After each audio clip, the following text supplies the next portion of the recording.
So, good morning, everyone, and welcome to this event about closing the skills gap for a sustainable and digital future. I am Lina Ardone, project manager at the Digital SME Alliance, and today I will be the host for this event. This event is organized by Digital SME in partnership with our focus group Sustainability, but is mainly about the Digital for Sustainability project, on which we will speak about in a few seconds. Before deep diving into the matter of today, I want just to give you an overview of this partnership with the focus group Sustainability of Digital SME that you find mentioned here, because Digital SME ICT focus group Sustainability is the principal hub where we collect our opinion about policy matters related to assisted sustainability.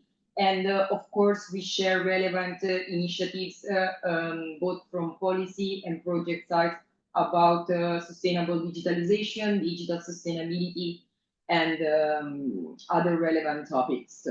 So, if you are interested in this topic, I just invite you to discover this community on our website and see how you can benefit and how you can contribute. But let's come back of the matter of today and let's give a look of our agenda. So we will start with me with a little welcome and introduction about the project that we will show you in a second. Then we will have a presentation of the European Digital Sustainability Skills Strategy, which is a strategic document that was developed by the project a few months ago. Then we will have a panel session about empowering Europe workforce for a sustainable and digital future. And then we will have some closing remarks and next steps. Then I will show you some opportunities to contribute to the Digital for Sustainability project. For those of you who are not familiar with this project, I just want to give you a short introduction about it.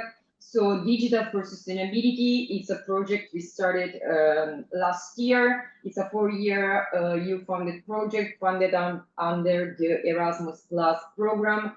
The project wants to drive innovation in both digital and sustainability domain in attempt to boost Europe's capacity to thrive in the twin transition. The project is composed of 28 members of the Digital Large-Scale Partnership under the Pact for Skills from 13 countries. And here in the slides, you can see some of the logos of our project partners, and some of them are with us today and will be also speaking later. So, why this project? This project arises from the fundamental thing that fundamental concept of the twin transition. I don't know how much you are familiar with the twin transition, but the concept of twin transition was first outlined by Commission during the Green Deal that was published in 2020.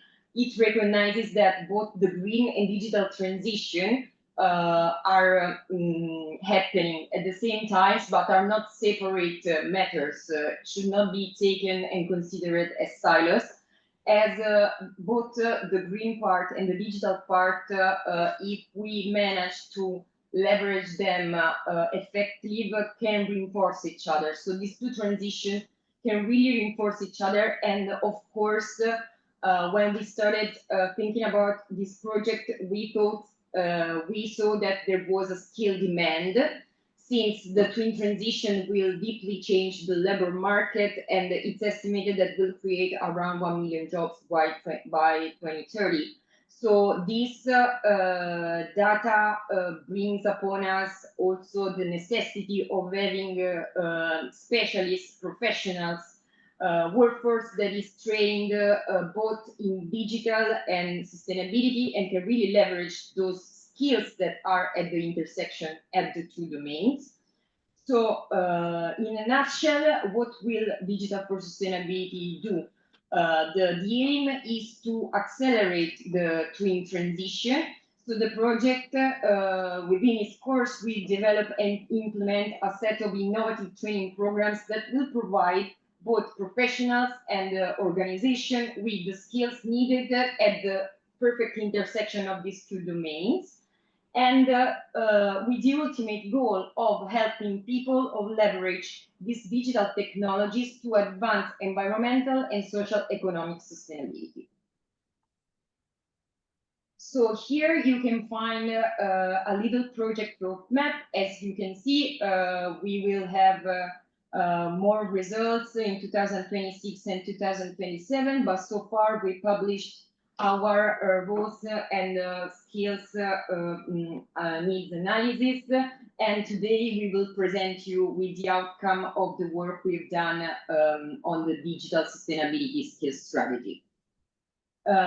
These resources are available on our website, which I welcome. I really invite you to discover. You just find us at digitalforsustainability.eu, and you can download them. It's the website is completely free, and resources are accessible for everyone. I hope I gave you a good overview of the project. Now, going to the matter of today, I will pass the floor to my colleague Serena Dell'Agli, that is coordinator of the Digital for Sustainability project, and to our colleague and partner Wanda Tabel from User Pro to give you an overview of the work that has been done on the strategy and what is the aim of the strategy and what are our recommendations. Wanda, Serena, the floor is yours, and I will stop sharing my screen. Thank you very much, Nina. We'll start sharing mine.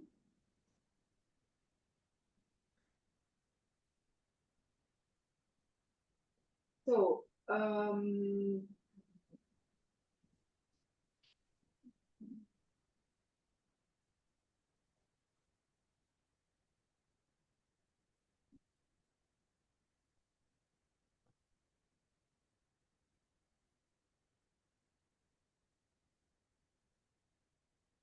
okay, so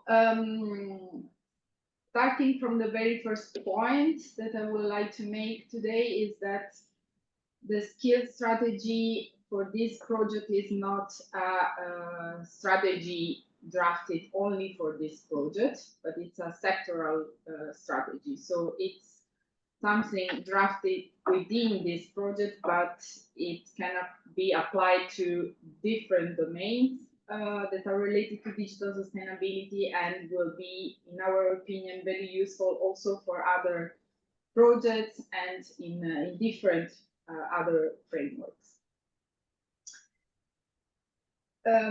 As Lina already mentioned, the skills strategy was developed building on the skills needs analysis. So that's the data and the findings of the analysis are the fundamental data that we have used in order to develop this strategy, and which is developed following two main points that are our vision and the mission. So the vision is the strategic goal, what we aim to do through this strategy. What is our ambition that we would like to reach within through this strategy, and what we have actually drafted. So our vision is a sustainable, skilled society in which digital technologies are used to achieve goals aimed at social, economic, and environmental sustainability in Europe. As you can see, this vision is really much linked to many SDGs that are linked to that are part of different domains such as education, sustainable industry, infrastructure, reducing also inequalities, and climate action. So it's a very comprehensive vision that entails many of the UN SDGs. So how we would like to put into practice this vision, here we have our mission. So we have used this mission, what you can see here, which is to equip digital professionals with the competencies and skills necessary to steer digital innovation towards social, economic, and environmental sustainability. So this mission was then our basis to develop the strategic objectives that you will find in the strategy and all related actions. So how we are going to suggest the market to put into practice what we see as fundamental in order to achieve a better skilled workforce in digital and sustainability domain. I will pass the floor to Vanda that will talk about our strategic objectives, the first part of our strategic objectives. Thank you, Vanda. Yes, thank you, Serena. So yes, in this next 5 minutes, I'll do my best to very briefly introduce you to our first 3 objectives of the Digital Sustainability Skills Strategy, with we hope to achieve our mission. So as you can see clearly, the first objective is all about skills. And that is, of course, where it all starts, and that is really the core element of our strategy. It is about skills, what skills are needed, what is the skills gap, etc. So that's the focus of the first objective. Then the focus of the second objective, that's all about education and training. And the third objective is about the validation of those skills. So this is very much in brief the summary of the first 3 objectives of our skills strategy. So next, please. And then going to the next slide. So zooming in to provide just a little bit more detail. Just wait a second, please. To back. Yeah, thank you. So the first objective is really about finding out exactly what skills are needed. So very detailed identifying the digital sustainability skills in the field. It's a really new field. So we really had to explore this. You can read all about it in the needs analysis that Serena also mentioned in the introduction.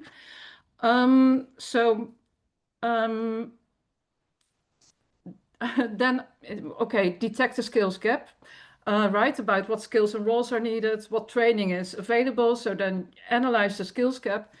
And based on that analysis, the formulation of role profiles with competences and skills for professionals, and translate those role profiles into educational profiles with learning outcomes. And based on that, you can facilitate and guide. And then we come to the second objective of the strategy. You can facilitate and guide education and training by providing general curricula, more detailed and contextualized learning programs, and also learning resources. And then we come to the third objective. This is all the basis for the development of validation. And there's 2 really main components regarding that validation. The first one is the certification framework for individuals and professionals to prove they have obtained certain skills by issuing certificates based on the certification framework. And also another important part is a quality label, and that's aimed at education and training providers, so they can prove the program that they are offering adheres to the content as prescribed by the validation criteria. So that's the quality label is all about. So this is in a nutshell the overview of the 3 first objectives of the strategy. Of course, all details can be read in the strategy document itself. And then going to the next slide, this is just a very sneak preview into the document. Here you see the three skills group that we've distinguished. And the next this is an overview of the roles that we found. So don't look at the details, but in the middle, the green column, you see the digital sustainability role, the sustainability data analyst, the software developer for sustainability, etc., and also the relationship to the broader sustainable development goals. Yeah, so back to you, Serena. Thank you, Amanda. So now I will present you the last three strategic objectives, which are more related to the external involvement of external stakeholders, because we have identified many stakeholders that we would like to involve more in this skills strategy. So the last three strategic objectives and related actions are mostly for them. So the fourth strategic objective is about raise awareness, and it involves establish new pathways to share resources and best practices, organize awareness raising initiatives and campaigns. So for us, it's really important to increase the number of stakeholders that are aware of what's in the market, what's the market needs, and to increase the awareness on the importance of having a more skilled workforce. The fifth strategic objective is about promoting and supporting a supportive regulatory framework. So we encourage the development of a roadmap for integrating digital sustainability skills into already existing education policy and frameworks, because we really think that these parts should be more developed, and we found very difficult to look at finding actually best practices in this domain. We also encourage advocating for financial and regulatory frameworks supporting skills development for digital sustainability. So, of course, financial support and investments towards these objectives are important. And the last one is about strengthening cooperation, which is really much linked to the strategic objective number 4. So they're really interlinked, and it's about building and maintaining a community of digital sustainability stakeholders. We really hope we are already doing this today also. Facilitate also the collaboration between education and training providers and industry, also to develop learning pathways that have been already mentioned by Wanda also in the other strategic objectives. And finally, encourage a cross-border and cross-sectoral mobility, because we really think that's also, we need to encourage people with the right skills also to increase their knowledge, moving to other sectors, and to increase also their knowledge through this mobility. So our presentation is over. I really encourage you to read our resources. You will find the skill strategy, but also the other resources already published by the consortium following this QR code. And I really hope you will enjoy the discussion of the panel. Thank you. Okay, thank you so much, Serena. I will now, okay, I think you should stop sharing your screen. Okay. Okay, let's now resume with our agenda. So now that you heard about the work that has been done on the European Digital Sustainability Skills Strategy by the consortium, as was outlined by Serena and Vanda, if you have any questions, I encourage you to type them in the chat. We will reply them afterwards. While now, I think that it's the time for me to give the floor to my colleague Antonio Grasso, that will be moderating this session about empowering Europe's workforce for a sustainable and digital future. We will have for this session, Vanda will stay with us. We have one speaker for sure, but please, because I think that we should have also Sonia and Michelle, please just say hi if you're there. And Antonio, the floor is yours. Thank you so much, Lina. I see indeed Glenda and Vanda, and hopefully Sonia and Michelle are also there. Good afternoon, everyone. Thank you to our excellent speakers for joining us today. And indeed, I'm very glad to moderate this discussion, which I believe is very much needed. Because it comes indeed at a point where the European Union is doubling down its efforts to put skills at the center of the agenda. It launched the Union of Skills back in March this year, and indeed this comprehensive strategy is basically targeting the goals to upskill and reskill the workforce, taking also into account the developments in the digital and sustainability domains. There are several deliverables of the Union of Skills that directly target these objectives. And therefore, even more, I would like to thank indeed Serena and Vanda for having presented a very timely and strategic strategy on that comes from the efforts of the project of Digital for Sustainability.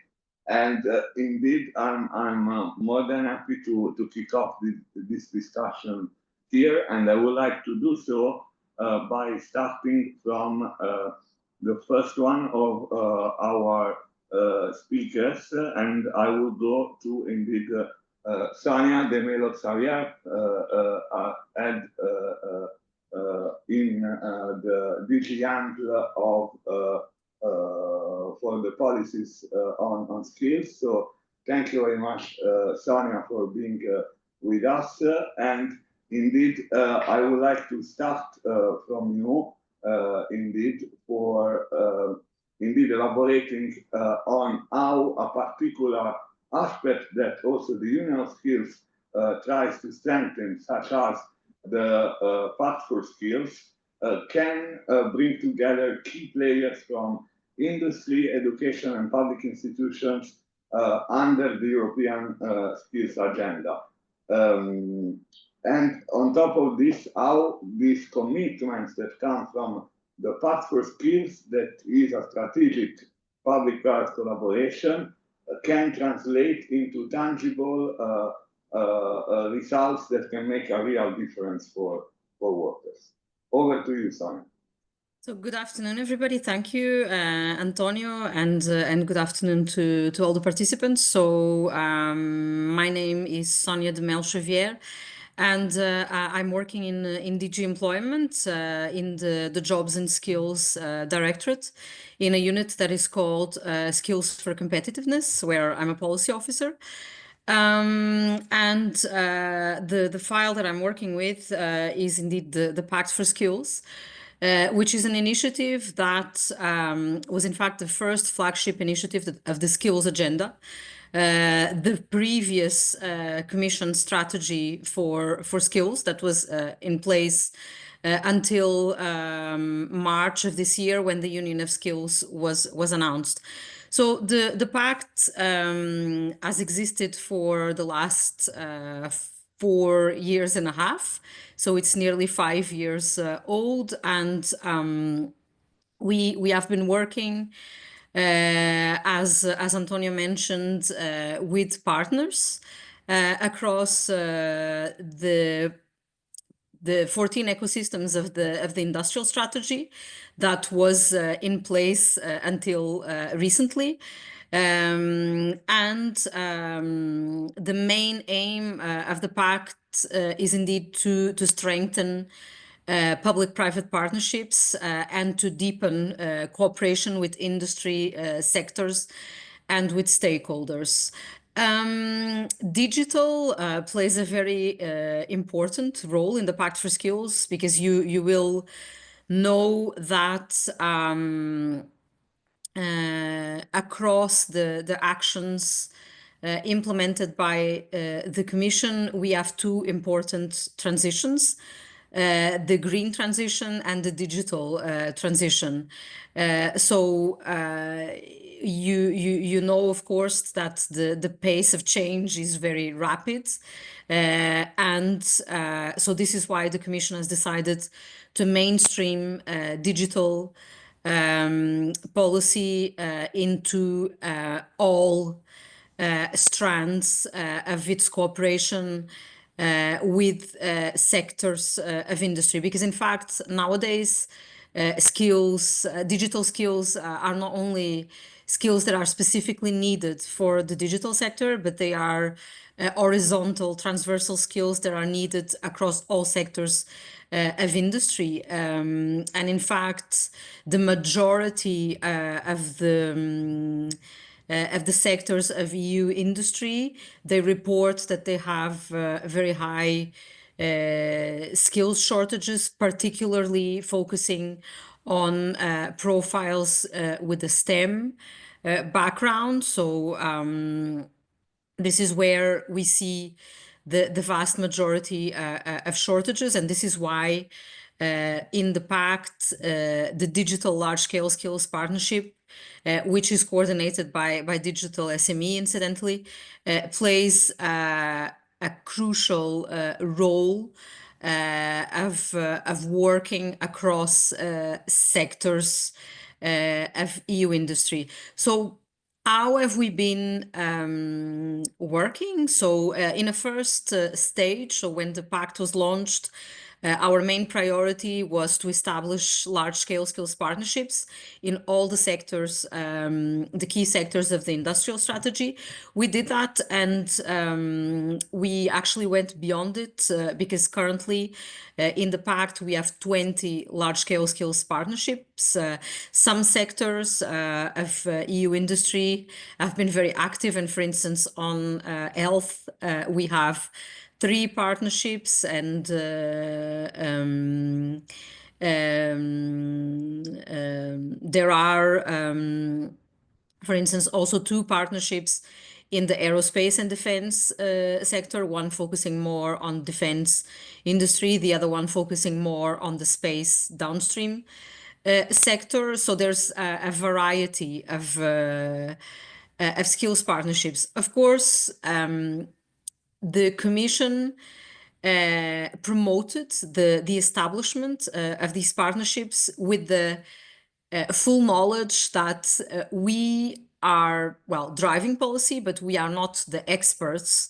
Therefore, for us, it was extremely important and crucial that these partnerships were established by key players. Very often they are led by industry stakeholders, because the industry stakeholders are the ones that know not only the exact shortages that exist in their sector, but also the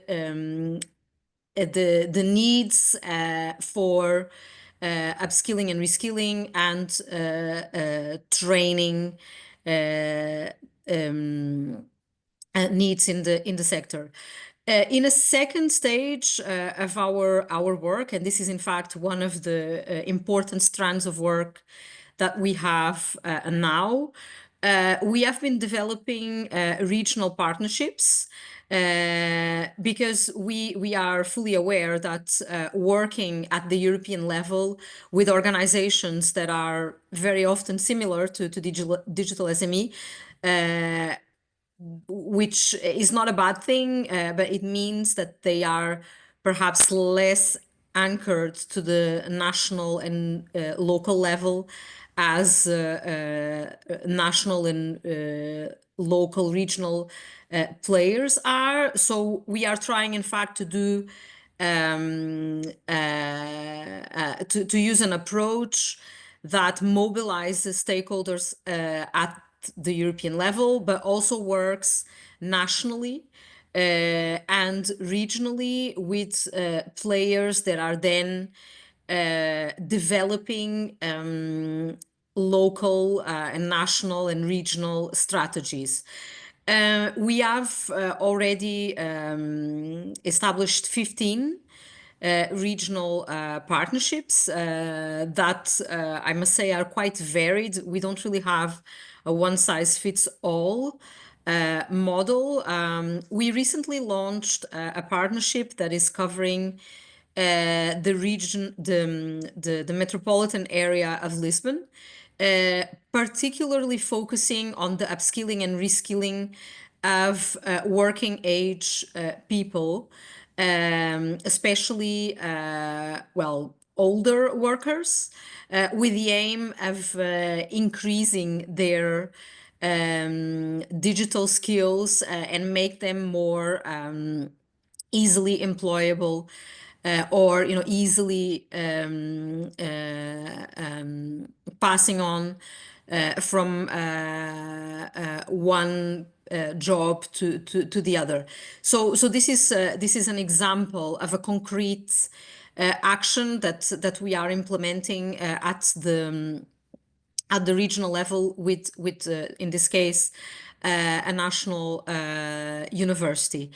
That is very much working in cooperation with the local SMEs and educational and vet providers.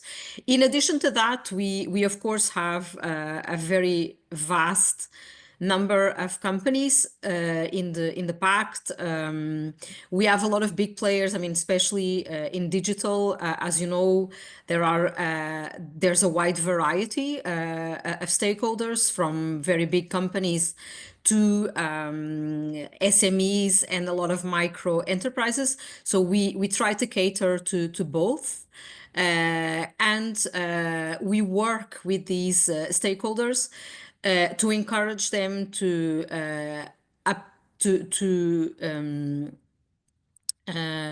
implement upskilling and reskilling actions, training action, either to their own workforce or to encourage them to make available their tools to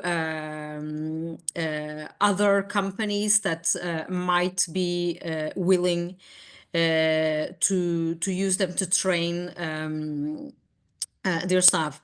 So if you're interested in knowing more about the pact and how the pact works in detail, you can always go and check our website, and there's really an array of information there.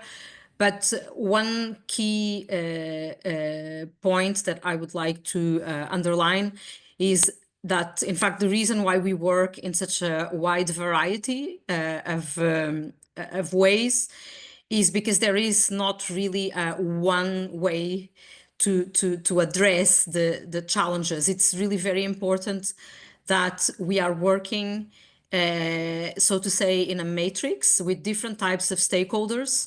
And through the pact, we are indeed trying to raise awareness for industrial, but also education and vet providers to commit to upskilling and reskilling actions. And One thing that I always like to say as well is that, well, we are part of the workforce. So it is important that ourselves as professionals, we also think about where we need to do training and to learn new skills, because this is very much not only an individual effort, it's a collective effort. And if we are all thinking about our own training, we are already contributing very actively to this collective effort that we are trying to achieve at the European level. Thank you very much, Sonia, for elaborating on the importance of collaboration efforts such as the Pact for Skills, and on the indeed actions that, in particular, the Digital Large-Scale Partnership is promoting to indeed advance efforts to digitally upskill and reskill the workforce in Europe. And also thank you for mentioning the importance indeed of having a multi-stakeholder approach towards this collaboration, for involving the industry, the public sector, the educational and web providers, because we really need this type of collaborations to advance at all level. And in terms of indeed concrete training needs and exploring what are the challenges that are evolving in the workforce, I'm going next to Glenda Quintini, who is Head of Skills and Future Readiness Division at the OECD, Organization for Economic Cooperation and Development. Welcome, Glenda. And indeed, I would like to ask you, how do you see these needs evolving in the workforce, especially considering that digital and sustainability challenges are set to grow even more intertwined in the next years? Thank you very much for the invitation. It's a pleasure to be here. Already I learned quite a few things from the previous speaker, from Sonia. So, I mean, telling you a little bit about our findings, how we go about the training is evolving and the training supply. We look at both how skills are evolving over time, but also looking at training availability to address those changing skill needs. So, of course, here we're talking in particular about the technological advance or the digital transition, which nowadays is really intertwined with the adoption of AI in the workplace, the green transition, but let's not forget there's other trends. There's also demographic challenges, which also change skill needs. And what we see in general is, in fact, not so much an effect on a negative effect on net employment from these trends, but really a change in skill requirements. So at least it's not a doom outlook that we are looking at. It's more like an outlook of change, which may still be very challenging to manage in terms of training provision. So, I mean, I'll give you some numbers because they come from our research in terms of how skills are changing. So as I was saying, we don't see so much of a negative effect, neither for the adoption of AI in the workplace, nor for the green transition. So a couple of years ago, we surveyed about 5,000 workers and 2,000 firms in manufacturing and finance across 7 OECD countries. And what we find is that most employers that used AI didn't see a negative effect on employment. In fact, 20% then saw a positive effect. And in general, workers reported improvements in their safety, in their job performance, but also in how much they enjoyed their jobs, also enjoyment at work. What is changing is the content of jobs. So we know that jobs, so we did some research on what tasks can easily be automated using AI and other AI-related technology like robotics, which are now mostly AI-powered. And we find that that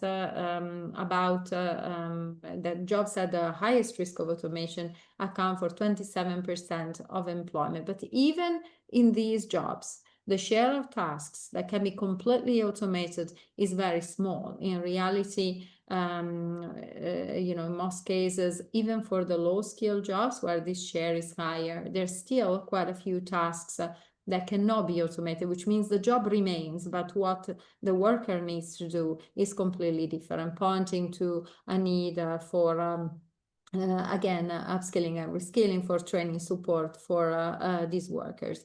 And now from the AI side, we've also looked specifically at what type of skills would we need to develop.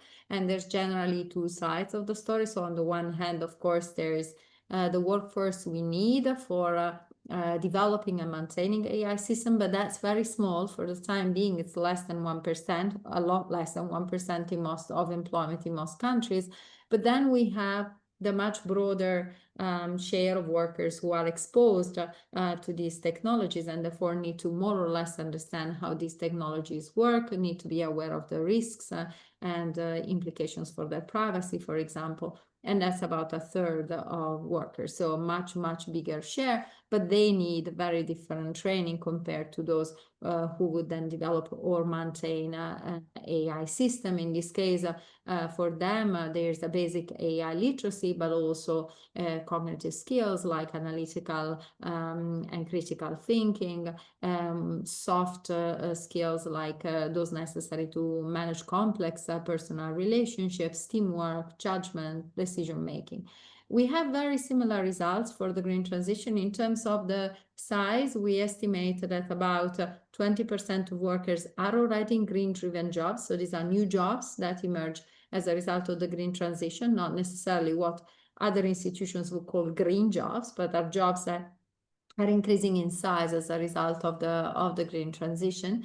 And what we see again is that the skills required in these jobs are generally, especially for the new emerging green-driven jobs, they tend to be higher than the skill content of the jobs in high emission sectors. And so the transition is particularly difficult, especially for those with very low skills, again, requiring significant investment in skills development. Now, how is the training supply coping? How is it look in terms of addressing these needs? And so last year, we did some work, which we issued in December, a report called Training for AI and the Green Transition. And there were two aspects to this work. On the one hand, we looked at programs, training programs, so more on the policy side, but we also looked at training catalogs. And so for some countries, 4 countries, we actually had training catalogs, and we looked, scanned for words that helped us identify elements of green or elements of AI in these programs. And what we found is that for green, the share of training courses that deliver some sort of green content went between 2 and 14%. The AI picture is actually bleaker, so we had from 0.3% to about 5% of available training courses delivering AI content, which can be both, as I said before, specialist AI content and also AI literacy. So there's a disconnect there somewhere. As I said, 20% of jobs are green driven, 30% of jobs are exposed to AI somehow, but the supply of training that directly addresses these needs is still very small.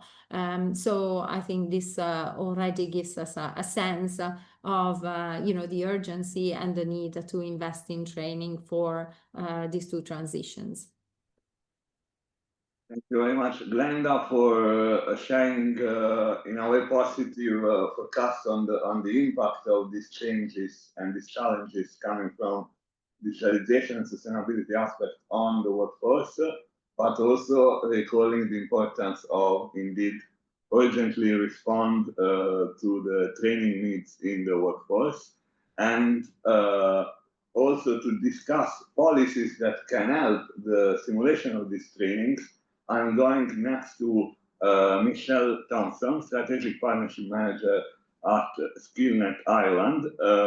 We know that Skillnet has been at the forefront, actually, of delivering training and upskilling opportunities to the Irish SME workforce.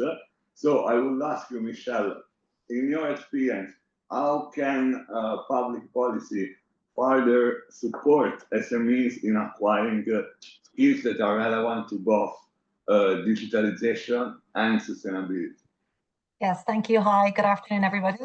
Well, just to give a little bit of context as well about SkillNet Ireland, as you said, it's the National Talent Development Agency. So our objective is to increase business participation in upskilling and reskilling, because we really believe that these are the elements that will keep businesses competitive, as well as enhancing the career mobility of the Irish workforce. And we've talked about changing skills needs. So to give a bit of some size, currently over 90,000 people in 25,000 companies are upskilled each year through our SkillNet business networks and national talent initiatives. And sustainability and digitalization are obviously two of our key pillars in our overall strategy, and very important areas for us that we invest in developing the capacity for businesses. So we are funded by government, and so obviously policy priorities guide us. A white paper on enterprise published by the Irish government outlines a 2022 to 2030 strategy for enterprise development, which focuses on sustainability, innovation, and productivity. But we're very much, as you said, an industry-led agency. So and we want to engage more businesses in their talent development. As I think, as Sonia said earlier on the call, it's industry that best know their needs. So we really try to listen to the voice of enterprise to inform what we do. And I think I'd just like to share some stats with you, as Glenda did too, just in this area. So recently, SkillNet Ireland launched its second year of the Ireland's Talent Landscape Report. And this is based on a survey of 500 businesses across the country. And I think some of the findings I'd like to share with you around this are, what we're seeing from that is that about 2 out of 3 businesses, large and small, are now identifying upskilling as a strategic priority, essential to their future success. Which is good in terms of the awareness piece that we talked about, and really ensuring that people have this at the front of their minds. More than half expect their core skills to shift in the next 2 to 3 years. And this has really been accelerated by the green and digital transition. And Glenda again mentioned that in terms of the OECD research. So some of the skills shortages and the critical gaps are more pronounced, obviously, in technology, engineering, and sustainability roles. And with that kind of sustainability in focus, I pulled out a few more stats just for today. 66% of businesses require climate action and sustainability related upskilling in the next 2 to 3 years. And that's on a 12% increase since last year. So again, I think we're seeing that awareness and understanding for business, which is probably driven obviously by the regulatory requirements that is driving them towards that. And in terms of what skills they're seeing in the sustainability space, we've got 75% of businesses are seeing energy efficiency as critical to growth. And I think this would be really relevant, obviously, for SMEs. About 98% of businesses in Ireland are SMEs. And so I think pivoting that sustainability conversation to commercial benefit is really important. I think there's a little bit of fatigue about it being the right thing to do. It should always be that as well. But I think for businesses that are really struggling with having to prioritize a lot of needs here, kind of repositioning the sustainability challenge as a commercial one would be extremely useful. And so that energy efficiency is critical. And 98% of the larger businesses are really focused on improving their sustainable supply chains as well. So I think that's which obviously impacts the SMEs also. So I think it's very positive that enterprise are recognizing the need for upskilling and the key role that sustainability will play in their competitive advantage. We're somewhat on the way there in terms of awareness raising. But I think the sustainability challenge is so significant that, we really have to leverage the digitalization piece, and that comes in so much as an enabler, especially for these SMEs.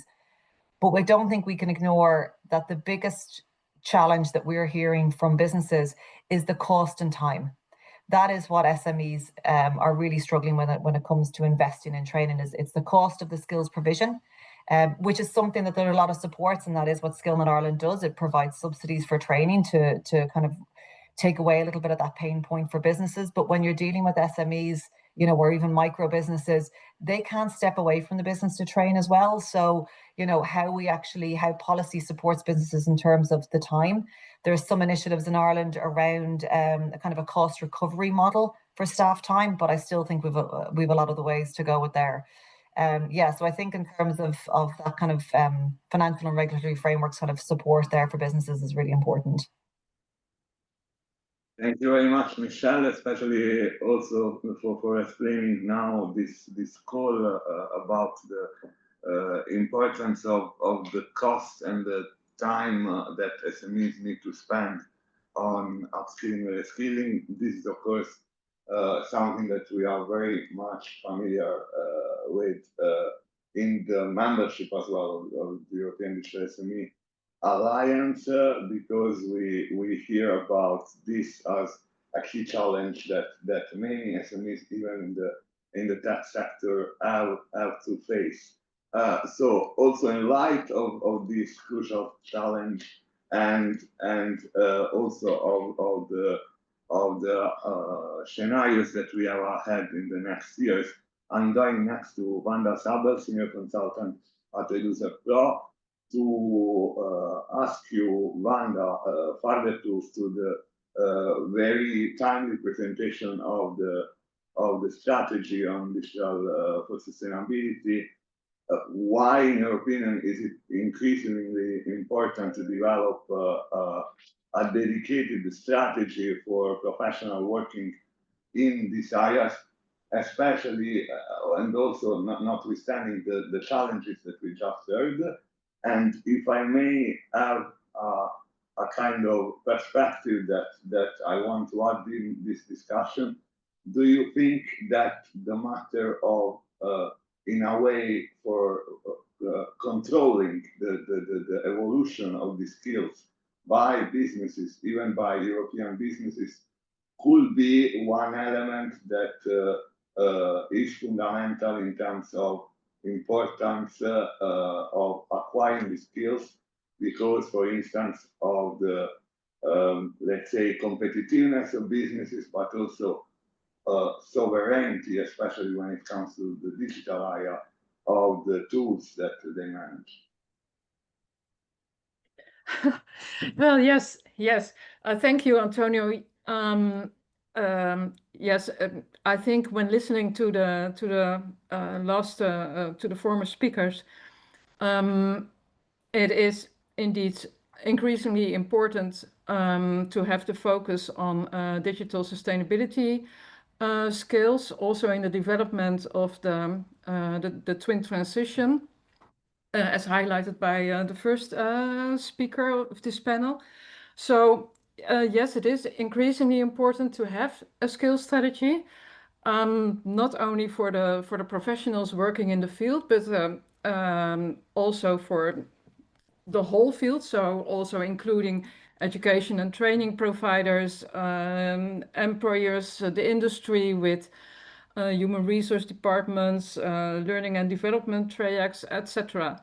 So yes, to have the strategy is important, not only for professionals, but for the whole field.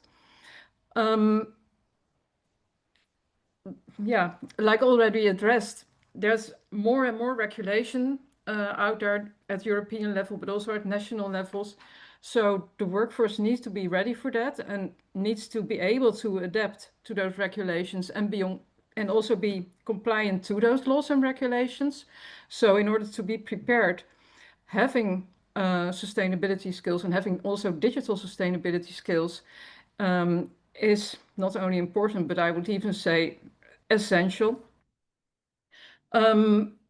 Also, yeah, more general, besides regulation, sustainability skills are gaining importance overall, and not only for the environment and climate, but also related to social aspects and for society as a whole. So doing good, being ethical and trustworthy as a professional becomes more and more, yeah, I would say a must-have. And for businesses, of course, this is reflected by having a very good ESG policy, for example, and adhering to the CSRD, the directive. yeah, regarding digital, besides sustainability, so besides being green, sustainable, but yeah, also ethical. You have also ethical aspects regarding sustainability, because sustainability often is seen in a bit of narrow sense. But when looking at sustainability, it encompasses actually a really broad range of many aspects that also touch upon social aspects and ethical aspects. Those must be taken into account as well, especially with the growing importance of AI. So designers and developers need to be aware of the possible consequences of their work, so intended but also unintended consequences. When having these skills and knowledge, they are prepared and they are able to deal with those consequences. And also, they have to be able to develop and design applications that can foster sustainability. So also in that sense, they need to know what sustainability entails, and that it's just so much more than only an energy efficiency, but that you really can make a difference in the field and use ICT for good. And also in that sense, I think it's very much important to have a strategy that addresses these points and helps the broader perspective. Thank you very much, Wanda, for highlighting this aspect that indeed must be taken into account. The fact that sustainability encompasses the dimensions of indeed ethics and trustworthiness. And I think this is a decisive aspect, also considering the ongoing discussion at the European level about the uptake and adoption of AI across sectors and deployment also of advanced AI technologies such as general purpose AI. We must indeed make sure that this is done in a trustworthy way, of course in compliance with the spirit of European legislation passed on this matter. And indeed, taking into account also this dimension, I'm going back to Sonia to kindly ask you, Sonia, to tell us more about how the whole initiative of the Union of Skills can reinforce the successes that the Pact for Skills has already achieved and that you highlighted in your previous intervention, and can further contribute, indeed, the Union of Skills to enhance the Europe competitiveness, maybe also considering aspects related to digital sovereignty, for instance, and also the resilience of overall European workforce. So indeed, as I mentioned in my previous intervention, the pact was first launched in the skills agenda. So that was which was the previous strategy of the European Commission on skills. On the 5th of March of this year, as part of the 100 days of the second von der Leyen Commission, the Commission published the Union of Skills. The underlying reason for this strategy is in fact based on the consideration that we know that Europe's competitiveness lies in its people and in their skills. And this is also something that comes out very strongly from the Competitiveness Compass and the Clean Industrial Deal. You will probably know that the Competitiveness Compass is the Commission's response to the major report that was announced last September by Professor Mario Draghi that highlighted a number of recommendations for Europe to remain competitive and to gain competitiveness in sectors of EU economy. So the competitiveness compass was the response, but in addition to that document, the Commission has also published the Clean Industrial Deal and the Union of Skills. So these three documents, which have a very strong skills dimension, will work together in order for help us having a radical step change in the ambition and also in the action that we will be implementing.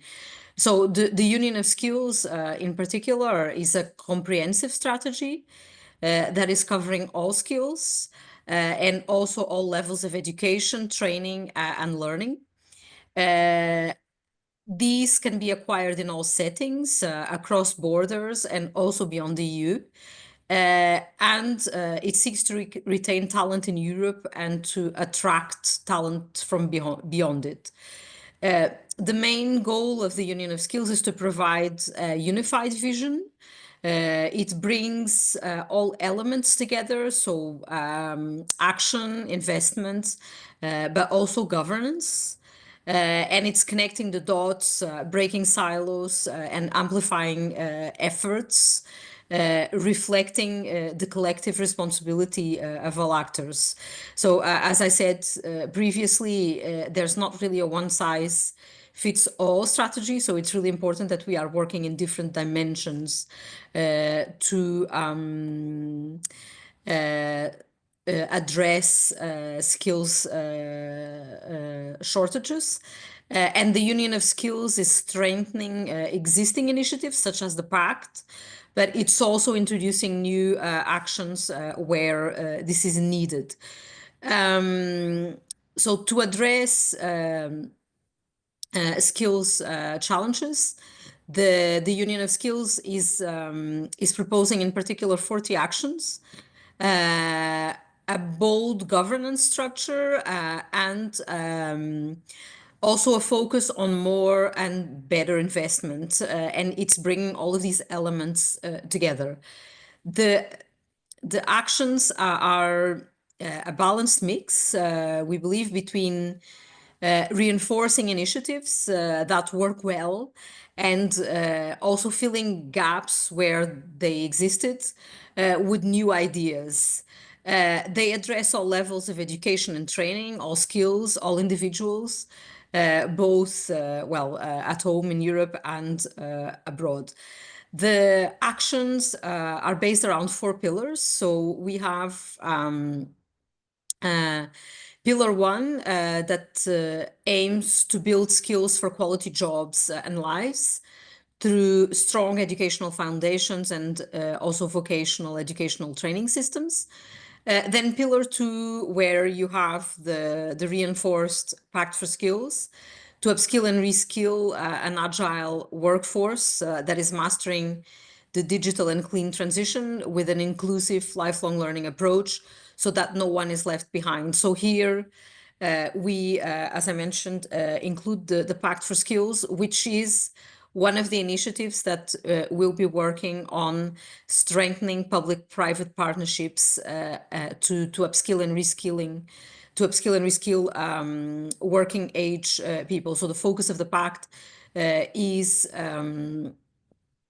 not necessarily on the education dimension, although we do cooperate quite closely with education providers, but we are focusing very particularly on working age people, so on upskilling and reskilling people already in the labor market. Then the third pillar of the Union of Skills is focusing on the circulation of skills. namely with free movement of workers and learners across the EU, unlocking the single market's full potential. Because in fact, one of the things that is mentioned in the Draghi report is indeed that free movement of workers, so one of the four pillars of the EU single market, is in fact still very limited to a minority of workers.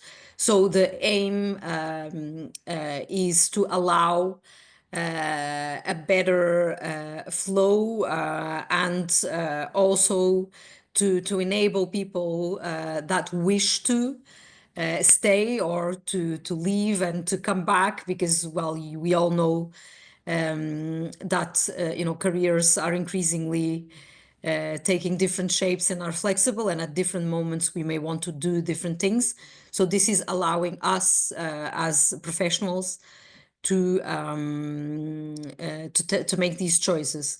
And then the fourth pillar, which is focusing on attracting, developing, and retaining talent for sustainable prosperity, preparedness, innovation, and competitiveness.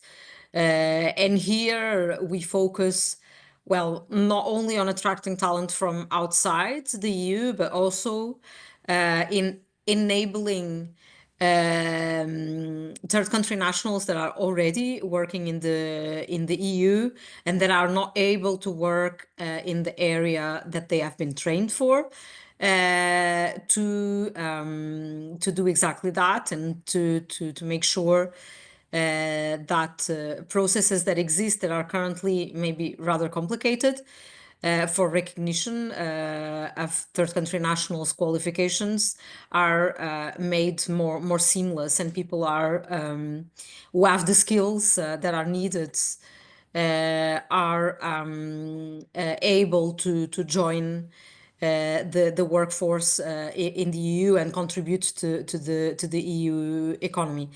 And yeah, indeed, to conclude, the pact was deemed successful initiative, and it is for this reason that the pact will be reinforced. And as you know, there are a multitude of initiatives, quite a few of them focusing on skills.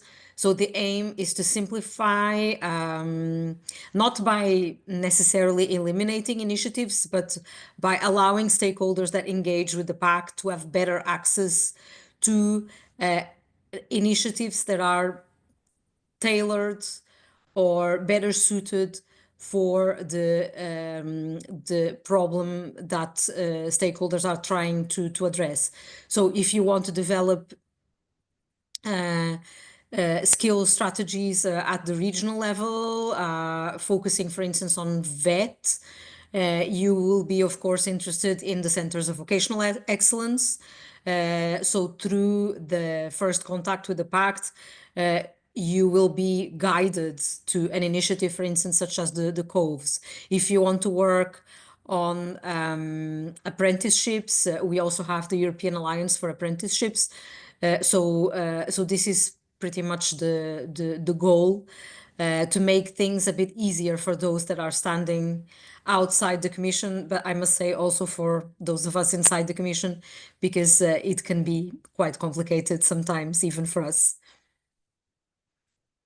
Thank you very much, Tanya, also for the transparency on indeed sometimes the difficulty that we must reckon as well, to especially for businesses, always to be updated on the variety of the initiatives that are undertaken also at the European level, which is appreciated, but that sometimes can be challenging to follow for business. But we are also happy to see that indeed the Pact for Skills is indeed deemed as a success and will be strengthened in the actions of the Union of Skills, as well as we are happy to hear that there are several actions touching upon the areas that we are discussing today. So you know already we are more than happy to to contribute to the successful deployment of these deliverables at European level, and to make sure that SMEs are as much involved as possible from those indeed actions. And when it comes to successful public initiatives and actions, I would also like to hear from Glenda if at the OECD indeed you have through your studies and evidence collection you have indeed witnessed particularly successful partnership or initiatives that have led to tangible results when it comes to workforce upskilling in the areas discussed, and also when it comes to the urgent need that the numbers you shared with us before testifies, when it comes indeed to boosting the offering of training that are needed to respond to the current challenges. Thank you very much. Yes, it's a $1 million question to make sure that the programs I pick have been successful. I think particularly for the green transition, we don't have enough historical information. I think many of the programs are relatively recent, and similarly for the adoption of AI. Not to say that governments have not been thinking about these transitions for a while, but that for a while there were transitions related to competitiveness or to industrial policy, and the labor and skills element have become more pressing in the past few years. As I was saying, we issued a report at the end of last year that looked precisely at this, training for the green and the AI transition. And we classified the training programs in different categories, or training, let's say, initiatives related to training, to addressing or influencing the training supply. So there's the existence of big policies and strategies. I mean, Michelle was mentioning, what is the strategy, what are the objectives of SkillsNet? And almost every country has either a dedicated strategy for these two areas or the element of skills worked into a broader strategy for the digital or AI transition and the green transition.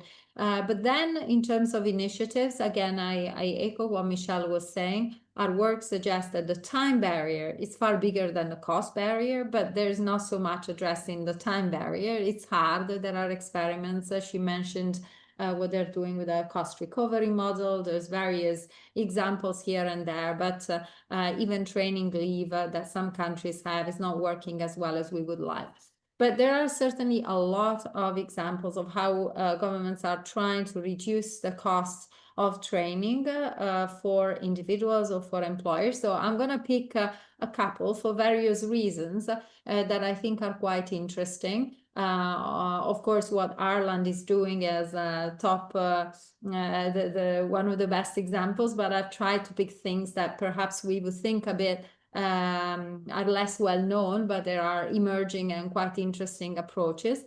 So the first one I'd like to highlight is work that Croatia is doing. And I think it's interesting for different reasons. First, in our work, we found that very, very few countries were thinking of projects that would help address both the green and the digital challenges, so focusing on these two and potentially on the interaction between the two. So Croatia is one of these countries, and it also brings together various components, including elements that have been very highly that feature very highly in the recommendation of the European Commission, like vouchers and micro-credentials. So in Croatia, there's a voucher scheme that was set up in 2022 with a significant budget already of about 60 million euros. And the aim was to provide upskilling and reskilling in the area of digital and green skills development for at least 40,000 users by 2026. They've already upgraded this objective, so they secured additional funding through the ESF Plus program, and they now have a bigger target of 75,000 users by 2030. What's interesting is that already there are vouchers, so essentially a smaller version of an individual learning account focused on digital and skills. In addition, the Public Employment Service also provides funding to training providers to develop micro-credentials in these two areas. And both the opportunities to use the vouchers and the micro-credentials in this area are presented in a platform. So there is a connection between the two, in the sense that vouchers are awarded primarily, although not only, for digital and skills training that award micro-credentials in the end. I think another interesting element of this initiative is that there's also a lot of support mechanisms. So there's career guidance, for example, that's provided, additional financial support for the unemployed, including allowances and transportation costs, for example, for this group. Another program that I wanted to mention is outside Europe. So it's an apprenticeship and the New Energy Apprenticeships program in Australia. So again, it features several elements. It features first using very high quality labor market information to identify which areas the apprenticeship program should focus on. It features financial support for learners and for employers, and also career guidance. So the aim here is to support about 10,000 apprentices in the clean and renewable energy sector. It provides, as I said, a direct incentive payment to the student, to the learner, but then there's also support for employers, financial support for employers in terms of wage subsidies. And there's also, as part of the program, a service that is especially designed for women wanting to enter male-dominated trades, which to some extent these trades in the New Energy Apprenticeship program are. And so there's career counseling, there's advisors available, there's support to foster networking opportunities with other apprentices and trainees. Another interesting program in this area, other interesting initiatives, and I picked these because they have a very strong focus on SMEs, is the programs, the initiatives that are available in France.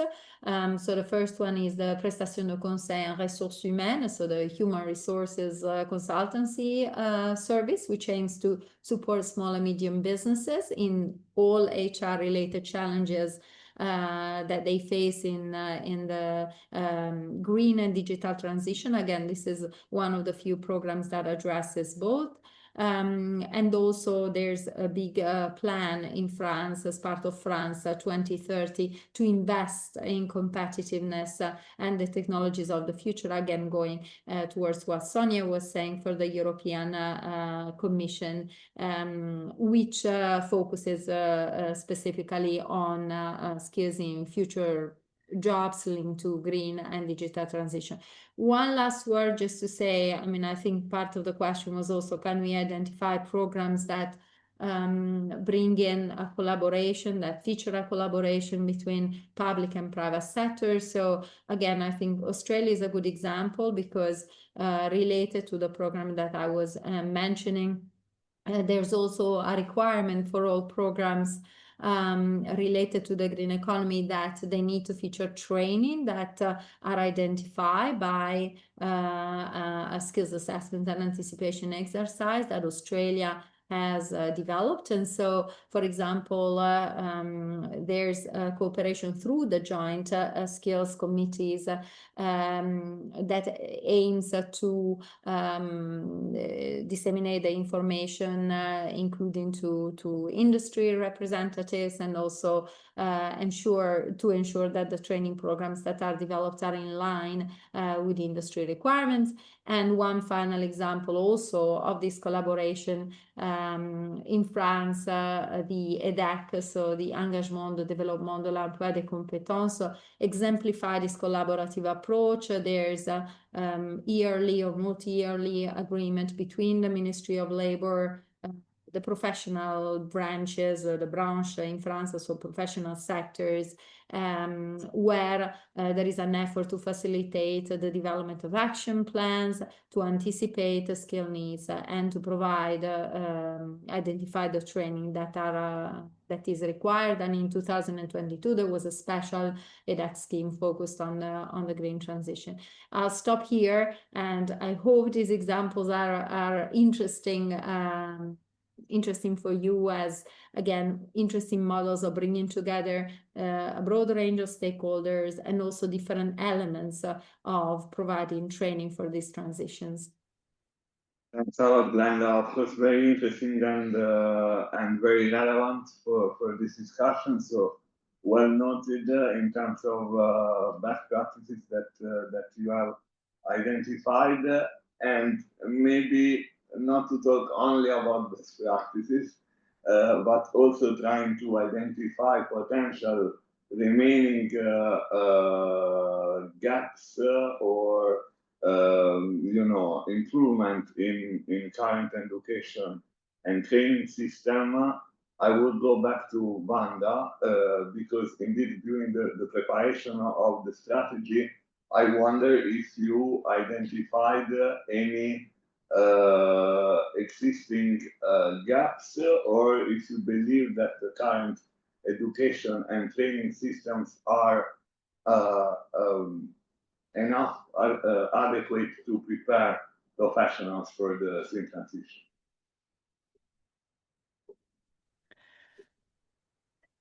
Very good question. Unfortunately, I have to say no. Education and training are not well prepared for this transition. What you see mainly is if there is some attention for the sustainability aspect, then it's not, then it's in many cases not thought at, not educated together with digital. So the intertwined aspect of digital and sustainability, if it is already a part of education and training, it is siloed. So there's actually two separate strands in this whole narrative. You have the digital ICT strand, and on the other hand, there's the sustainability ecology trend. Also, this sustainability trend is for a real large part focused on energy efficiency, carbon footprint, etc. So really climate environment related. Well, okay, I stressed it already before. It's really much more broader, and it's also really essential that also these broader aspects, accessibility, ethics, are also should be stressed much more. So, and also that should be part of education and training. And we found, especially in the needs analysis that we performed, that this is currently definitely not the case.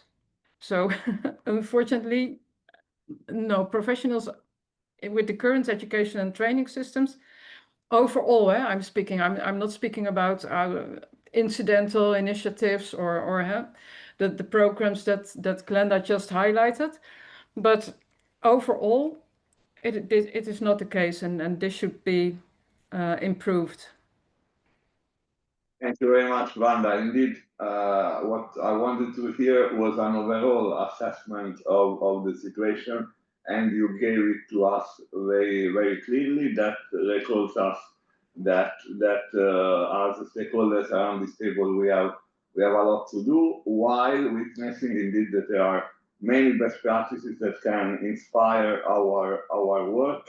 And maybe to yet conclude on this positive note, I would go to Michelle from Skillnet to ask you, Michelle, if you can also, from the side of an agency that is really busy on the ground every day to drive the upskilling of the SMEs in Ireland, highlight a few effective experiences in upskilling in digitalization and sustainability to conclude this discussion.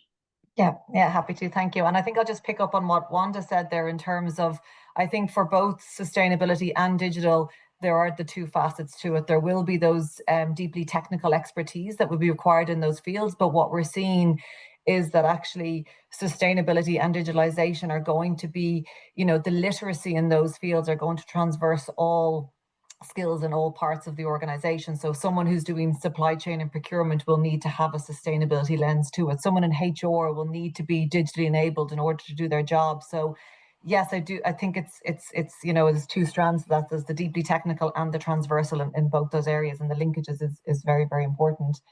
In terms of examples of maybe positive cooperation, I think and partnering, I think the model of SkillNet Ireland in itself is probably quite unique, and that was recognised by the European Commission and the OECD as that kind of best practice public-private cooperation for workforce development and incentivising this SME investment in skills.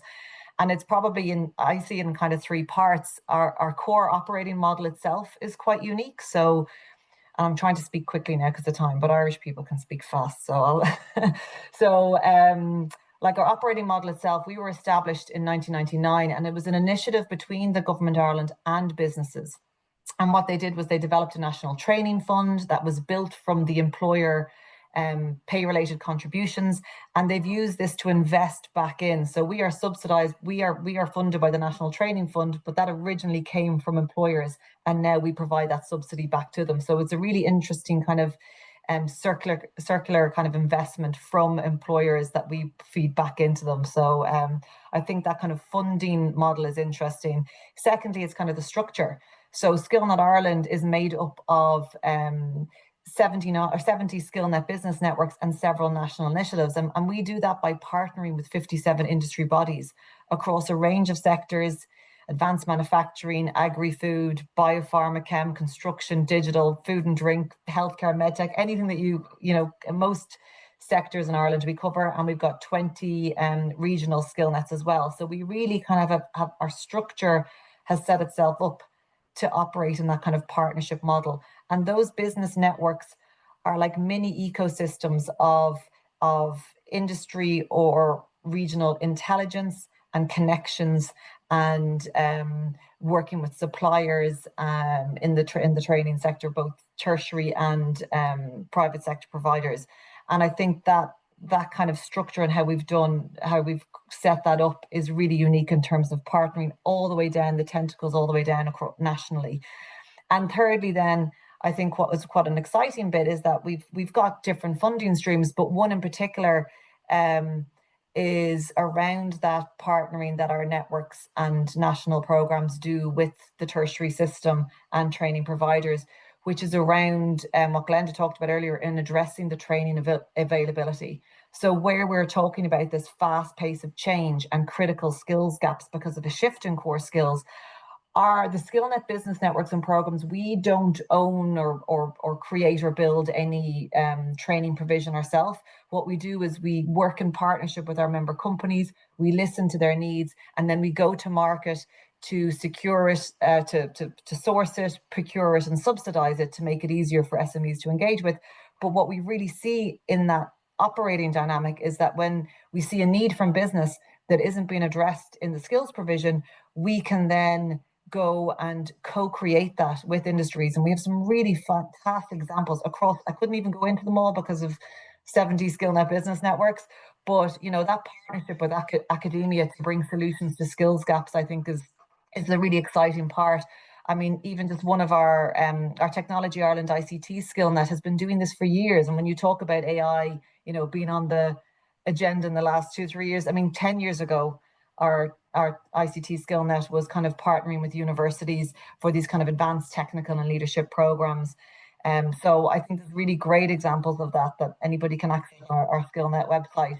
In the sustainability space as well, we've got our SkillNet Climate Ready Academy, which is a national initiative, and that launched the first enterprise-led stackable microcred program dedicated to climate action in Ireland. And so these are really designed to kind of develop tailored sustainability charters in one instance. And I think that kind of planning and roadmap piece is really important in terms of supporting companies get on this journey. So yeah, I think if I was to highlight, you know, they're just a couple of examples to highlight, but if anybody wants to reach out and connect with us and learn more about SkillNet Ireland and some of our initiatives, very happy to do that. But I'm conscious of time, so I'm trying to keep my answer concise. Thank you so much, Michelle. Indeed, very timely and very exhaustive as well. Thank you so much. I would say it is time indeed to thank you all for joining us in this discussion. And indeed, it's one that we can continue to have. It's a discussion that will be ongoing.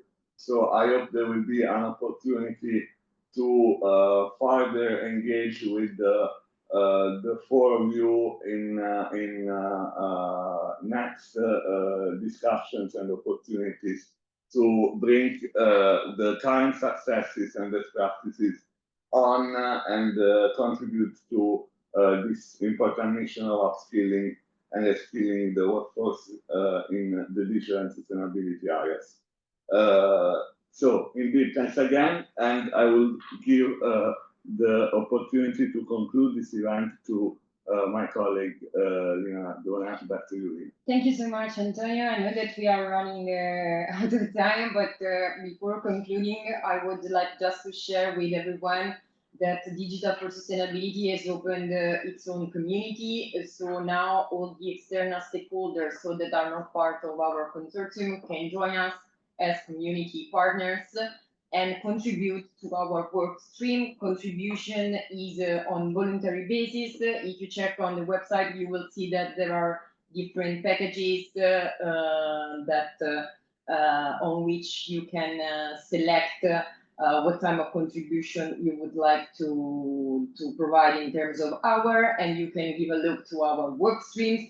For example, in relation to what has been presented today, we will, as of 2026, we will start to updating these results as this is a really fast evolving landscape. So our needs analysis must be updated regularly, and so we will do the same with the strategy that we just launched today. So please reach out to me if you need more information about this community and how you can contribute, or just check it out on our website. So on our behalf, I would just thank you everyone for joining us today, for making the time to be here, and of course our distinguished speakers that have bring their contribution to the table. So thank you so much, everyone, and have a nice evening to you all.